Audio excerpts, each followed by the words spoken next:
cerdas. Assalamualaikum warahmatullahi wabarakatuh. Selamat pagi Nak Soleh. Semoga kita semua dalam keadaan sehat walafiat. Baiklah, berjumpa lagi dengan pelajaran Bunda yaitu Akidah Akhlak. Nah, pada kesempatan sekarang Bunda nggak sendirian karena Bunda akan ditemani oleh sahabat MC. Siapa yang sudah tahu kira-kira Nak Soleh? Baiklah, kita langsung saja yuk panggil, yaitu Mbak Arum.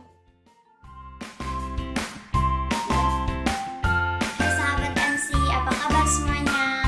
Perkenalkan, nama saya Arum Ramadan.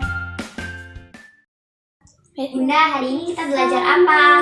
Hari ini kita akan belajar yaitu Akidah Akhlak, kalimat thayyibah, tahlil. Tapi Mbak Arum, sebelum belajar kita awali dulu yuk dengan membaca basmalah. Bismillahirrahmanirrahim. Baiklah, tadi ada pertanyaan dari Mbak Arum nih. Kalimat thayyibah itu apa? Teman-teman di rumah masih ingat nggak?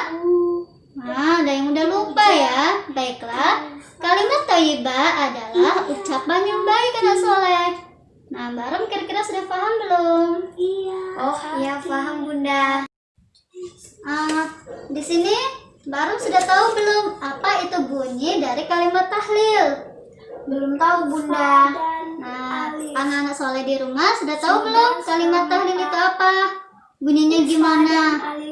Oh, belum tahu. Jadi di sini Bunda akan jelaskan bunyi kalimat tahlil adalah La ilaha illallah. Jadi artinya tidak Tuhan selain Allah, Mbak Arum. Dan di sini Allah itu satu, tunggal. Allah tidak beranak dan juga tidak diperanakkan. Allah tidak mempunyai keluarga seperti Mbak Arum nih, ada ayah, ada ibu, ada kakak, ada adik. Karena Allah itu esa, Mbak Arum.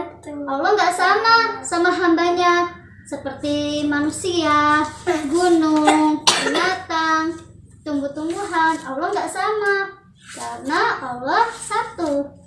Jadi kita sebagai orang yang beriman nih Mbak Arum, kita hanya boleh menyembah kepada Allah. Kita selalu meminta kepada Allah. Jadi nggak boleh kita minta selain kepada Allah. Kalau kita menyembah selain kepada Allah itu gimana Bunda? Nah, pertanyaan yang bagus dari Mbak Arum nih. Kalau kita menyembah selain kepada Allah, jadi kalau kita menyembah selain kepada Allah itu dinamakan dengan musyrik. Perbuatannya disebut dengan syirik. Kalau kita menyembah selain kepada Allah, Mbak Arum, maka hukumannya dosa besar. Jadi kalau kita menyembah selain Allah, maka Allah akan marah, bisa dimasukkan ke dalam nerakanya Allah. Ngeri nggak kira-kira? Ngeri. Nah, teman-teman di rumah sudah paham belum? Mbak Arum sudah paham belum? Sudah Bunda. Sudah. Jadi kalau kita menyembah selain kepada Allah, nanti kita akan dosa besar. Maka kita harus ingat selalu kalimat thayyibah La ilaha illallah, supaya kita terhindar dari perbuatan yang musyrik tadi, syirik, supaya Allah gak marah sama kita. Nah Bunda, perbuatan syirik itu apa? Baiklah, perbuatan syirik, contoh perbuatan syirik yang pertama, kita percaya kepada dukun. Seperti contohnya nih, kalau kita mau pinter, perginya ke mbah dukun. Kalau seseorang mau kaya, perginya ke mbah dukun, minta tolong kepada mbah dukun. Bahwasanya mbah dukun itu bisa membuat kaya. Itu sebenarnya nggak boleh dilakukan, Mbak Arum. Itu contoh perbuatan syirik. Yang kedua, yaitu kita percaya kepada benda-benda keramat. Seperti contoh, nih, di sini ya. Ini contoh dari benda-benda keramat anak soleh. Kalau kita mempercayai salah satunya, benda keramatnya ada keris, di sini ada cincin batu akik tuh. Dia beranggapan bahwa kalau cincin itu dipakai nanti bisa kuat. Kalau ada orang yang menyakiti, nggak bisa. Nah, itu salah Mbak Arum. Bahwasanya hanya Allah lah tempat kita meminta dan berlindung. Nggak boleh kita minta kepada benda-benda keramat. Kita minta kepada mbah dukun seperti yang Bunda jelaskan tadi. Itu adalah contoh-contoh dari perbuatan syirik. Nah Bunda, waktu yang tepat saat mengucapkan tahlil itu kapan Bunda? Iya, contoh saat mengucapkan kalimat tahlil. Bagus nih. Anak-anak di rumah, anak-anak soleh di rumah, sudah tahu belum kapan waktu mengucapkan kalimat tahlil? Belum ada yang tahu nih Mbak Arum, sama seperti Mbak Arum.